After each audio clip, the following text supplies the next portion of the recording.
राधे राधे दोस्तों। आज हम आपको सुनाएंगे एक चोर की कहानी। अगर आप हमारे चैनल पर नए हैं तो प्लीज़ हमारे चैनल अपनी संस्कृति को लाइक करें, सब्सक्राइब करें और शेयर करें। एक बनिया था।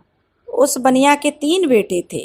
एक बार बनिया बीमार पड़ गया तो उसने अपने तीनों बेटों को अपने पास बुलाया और पूछा कि मेरे मरने के बाद तुम लोग क्या क्या काम करना पसंद करोगे, किस तरह की ज़िंदगी बिताना पसंद करोगे। बनिया ने सबसे पहले अपने बड़े लड़के से कहा कि वह कैसे अपना काम करेगा। तब बड़े लड़के ने कहा, पिताजी मैं तो दुकान से ही गुजारा कर लूँगा। फिर उसके बाद जो मंझला बेटा था वह कहने लगा, पिताजी मैं भी अच्छा सा व्यापार कर लूँगा। लेकिन जो सबसे छोटा बनिया का बेटा था, जिसे लल्लू कहते थे, वह सबसे छोटा था, बोला मैं तो चोरी करूँगा। एक बार कहीं तगड़ा सा हाथ लग जाएगा तो वर्षों तक कुछ करने की ज़रूरत ही नहीं पड़ेगी। उसकी बात सुनकर बनिया को बड़ा दुख हुआ। बोला, बेटा चोरी करना आसान काम नहीं है। पकड़े गए तो मार मार कर भुर्ता बना दिया जाता है। इसके चोरी करने के लिए भी अकल की बड़ी ज़रूरत होती है। लड़का कहने लगा, पिताजी मैं जानता हूँ यह आसान काम नहीं है, लेकिन इतनी अकल मुझ में है, चाहे तो तुम मेरा इम्तिहान ले सकते हो। बनिए ने कहा कि ठीक है, चल मैं तेरा इम्तिहान लेता हूँ। तो चल तू दिल्ली जाकर अकबर बादशाह का घोड़ा चुरा ला। इतनी अकल तेरे पास है तो बादशाह का घोड़ा चुरा ला, जिसे पिछले दिनों ही काबुल से मंगाया गया है। यदि 1 हफ्ते के अंदर तू घोड़े को ले आया तो मुझे विश्वास हो जाएगा कि तेरे अंदर बहुत अकल है, तेरे अंदर अकल की कोई कमी नहीं है। लड़के ने कहा, ठीक है पिताजी, और लड़का उसी समय दिल्ली की ओर चल पड़ा। दिल्ली पहुंचकर वह शहर के चारों तरफ देखने लगा। शहर के चारों तरफ कड़ा पहरा था। वहां बाहर सड़क पर रुक गया और सोचने लगा कि शहर के अंदर कैसे चला जाए। कुछ देर सोचने के बाद उसे एक नाई आता हुआ दिखाई दिया। पास आने पर उसने पूछा, भाई कहाँ जा रहे हो? नाई बोला कि वह रोज हजामत करने शहर जाता है, यही उसका धंधा है। फिर उसने पूछा, भैया तुम कौन हो? लड़का बोला, मुझे जानी राम कहते हैं और मैं भी इस शहर में जाना जाता हूँ। नाई ने बताया कि शहर के अंदर वही आदमी जा सकता है जो कुछ काम करता हो। फालतू के आदमी शहर में नहीं जाते हैं। जिन्हें कोई काम नहीं होता है उन्हें शहर में नहीं घुसने दिया जाता है। यह सुनकर जानी राम सोचने लगा, कैसे शहर में घुसा जाए। नाई से वह बोला, अच्छा भाई मैं वापस ही चला जाता हूँ, लेकिन मेरी हजामत तो बनाते जाओ। नाई ने उसकी बात मान ली और बोला, बैठ जाओ। जानी राम बैठ गया, किंतु पानी नहीं होने के कारण हजामत कैसे बनती। तभी जानी राम ने दूर एक तालाब की ओर इशारा किया और बोला, वहां से कटोरी में पानी ले आओ, तभी तो हजामत बनेगी। नाई ने अपनी पेटी वहीं रख दी और पानी लेने के लिए चला गया। अब क्या था, जानी राम ने पेटी को कंधे पर लटकाया और अपने को नाई बताकर तेजी से शहर के अंदर घुस गया। शहर पहुंचकर वह एक भटियारी के पास रहने लगा। धीरे धीरे उसने भटियारी को अपने काबू में कर लिया। उससे बोला, माँ अगर तू होशियारी से मेरा काम करती रहेगी तो मैं तुझे रोज एक असरफी दूंगा। भटियारी जो लालची थी वह उसकी बात मान ली कि वह उसे तो एक असरफी रोज चाहिए थी। यह सुनकर बुढ़िया राजी हो गई। उसने बताया कि आज से मेरा नाम जानी चोर है। बुढ़िया से कहने लगा कि आज से मेरा नाम जानी चोर है, किसी को बुढ़िया बताना नहीं कि मैं जानी चोर हूँ और कहाँ रहता हूँ। अगले दिन उसने एक पर्चा लिखकर बुढ़िया को दे दिया कि उसे ले जाकर दरबार में डाल दे। पर्चे पर लिखा था, बादशाह सलामत, जानी चोर इस शहर में आ चुका है, वह आपके काबुली घोड़े को चुरा लेगा। बुढ़िया ने वह पर्चा अपने तोते को दे दिया और तोता उसी वक्त पर्चे को लेकर दरबार में डाल आया। बादशाह ने पर्चा पढ़ा तो चकित रह गया। जानी चोर की यह हिम्मत कि वह जो हमारे चोर घोड़े को चुराने की कोशिश करेगा, और हमारे दरबार में ये चिट्ठी डालने की हिम्मत उसकी। राजा ने घोड़े की पूंछ से बंधवा दिया, घोड़े को जो था उसे बंधवा दिया, और कहा कि बादशाह ने ऐलान कर दिया कि आज रात जो हमारे घोड़े की रखवाली करेगा उसे 500 रुपये इनाम में दिए जाएंगे।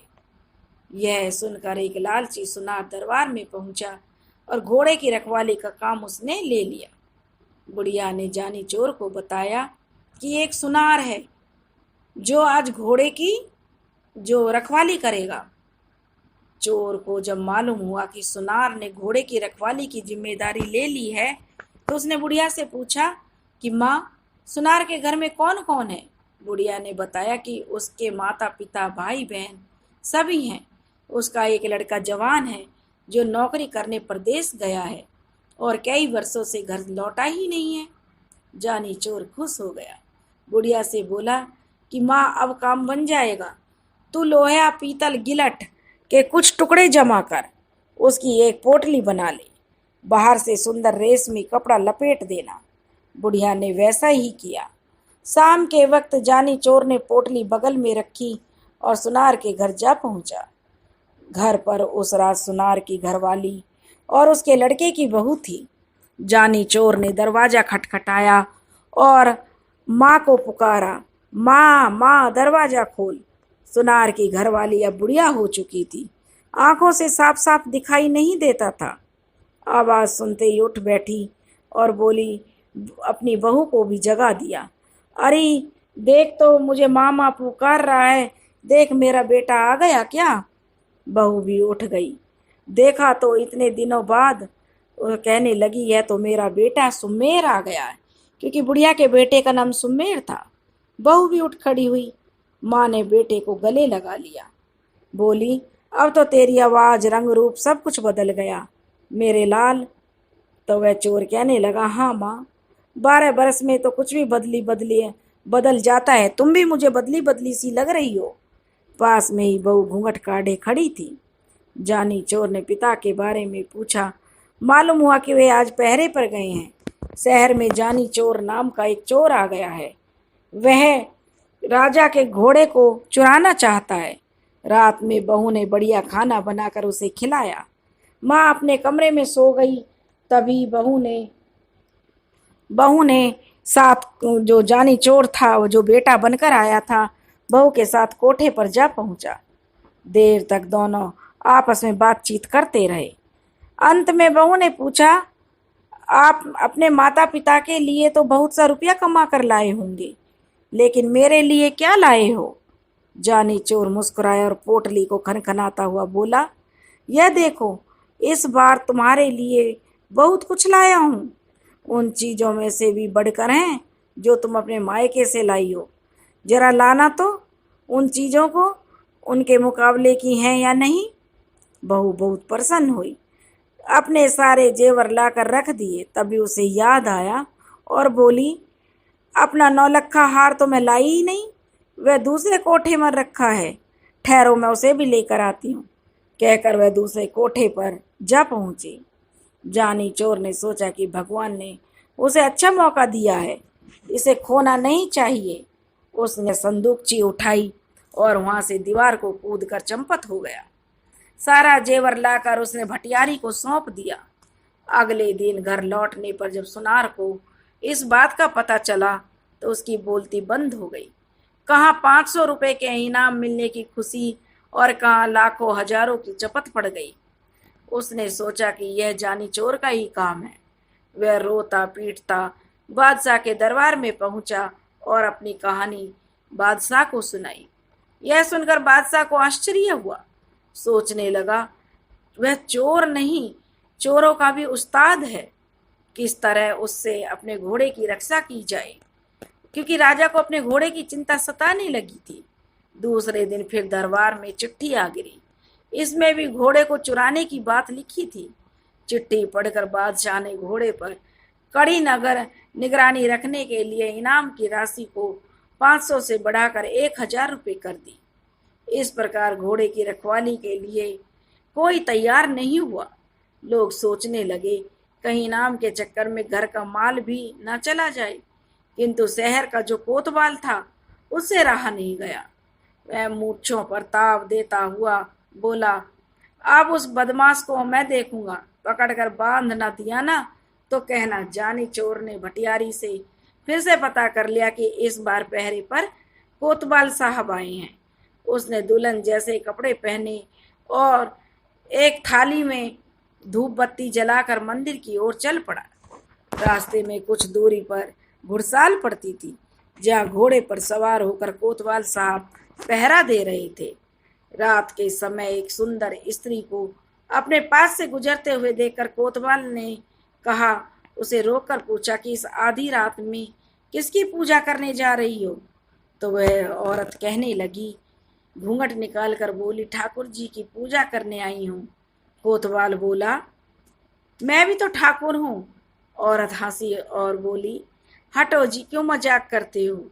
कोतवाल बोला, मजाक नहीं, सच कह रहा हूँ। तुम ठाकुर की पूजा करने के लिए चली हो, जबकि ठाकुर स्वयं तुम्हारी पूजा करना चाहता है। औरत बोली, अच्छा अच्छा, तो चलो वहाँ मंदिर में चलकर पूजा करना। ठाकुर जी खुशी से उछल पड़ा और अपने घोड़े के साथ लेकर मंदिर में चला गया। घोड़े को बाहर बांध दिया। हथकड़ी, बेड़ियां और बंदूक लेकर औरत के साथ मंदिर के आंगन में जा पहुंचा। हथकड़ी बेड़ियों को देखकर वह स्त्री बनी औरत पूछने लगी, ठाकुर जी यह सब क्या है? कोतवाल ने बड़े प्रेम से उसे समझाया कि ये सब चोर डाकुओं के गहने हैं, इन्हें पहनकर देखूंगी। यह कहकर स्त्री ने हथकड़ियां लेकर अपने कलाइयों में डाल ली। उनकी जो कलाइयों से हथकड़ियां निकालते हुए कोतवाल बोला कि यह तुम्हारे पहनने की चीज नहीं है, तुम्हारी कोमल कलाइयां इनसे बल खा जाएंगी। स्त्री के हट की नहीं तो इन चीजों को कहने लगी कि ये बल खा जाएंगे तो कोई नहीं, लेकिन मैं तो इन्हें देखना चाहती हूँ कि इनको कैसे पहना जाता है। तब वह कोतवाल कहने लगा कि ठीक है, रुक जाओ, मैं तुम्हें दिखाता हूँ कि इन्हें कैसे पहना जाता है। जैसे जैसे मैं बताता जाऊं वैसे वैसे तुम पहनाती जाना। कहकर उस कोतवाल ने अपने हाथों में हथकड़ी और पैरों में बेड़ियां डलवा दी। फिर मुस्कुराता हुआ बोला, देख लिया, इस तरह पहना जाता है, अब इन्हें खोल दो। कोतवाल की बात सुनकर स्त्री जोर जोर से हंस पड़ी। उसे अपनी नकली वेशभूषा को अलग किया और बंदूक उठाकर कोतवाल की छाती पर रख दी। पूजा करोगे बरखुदार? जानी चोर की पूजा करना कोई आसान काम नहीं है। जानी चोर का रूप देखते ही कोतवाल के होश उड़ गए। गिड़गिड़ाता हुआ बोला, भाई इस बार माफ कर दो, आगे से कभी तुम्हारे आड़े नहीं आऊंगा। किंतु जानी चोर कब सुनने वाला था। उसने कोतवाल को एक रस्सी से बांध लिया और उसके मुंह में कपड़ा ठूस कर घोड़े पर बिठाया। बादशाह के महल के आगे फेंक कर चंपत हो गया। सवेरा होते ही शहर में हलचल मच गई। जानी चोर ने कोतवाल की वह दशा बनाई जो आज तक कभी उसकी नहीं बनी थी। लोग जानी चोर के नाम से थर थर कांपने लगे। दरबारियों को लगा कि अब उनके हाथों से घोड़े को बचाना मुश्किल है। दाव लगाने पर वह घोड़े को अवश्य ही उठा लेगा। जैसे ही चोर का दाव लगेगा वह घोड़े को चुरा ले जाएगा। दरबार में फिर पर्चा आ गिरा जिसमें काबुली घोड़े को जल्दी ले भागने की बात लिखी थी। इस बार 5,000 रुपये इनाम रखने पर भी कोई भी व्यक्ति रखवाली के लिए नहीं आया। बादशाह को बड़ी चिंता हुई कि किस तरह घोड़े की रक्षा की जाए और जानी चोर को जिंदा पकड़ा जाए। कोई उपाय नहीं सूझा तो बादशाह ने स्वयं निश्चय किया कि वे अपने हाथों से चोर को पकड़ेंगे। सोचकर बादशाह उसकी काबुली घोड़े पर बैठकर पहरा देने लगा। जानी चोर ने पता लगा लिया कि इस बार स्वयं बादशाह पहरे पर हैं। वह एक बुढ़िया का रूप बनाकर मंदिर वाली सड़क पर जा बैठा और चक्की आगे रख अनाज पीसने लगा। सड़क के किनारे बुढ़िया को अनाज पीसते देखकर राजा ने पूछा, इस वक्त किसके लिए अनाज पीस रही हो? बुढ़िया हाँफती हुई बोली, क्या करूं सर, सरकार बुढ़ापा बहुत बुरा होता है, उससे भी बुरी चीज़ है गरीबी।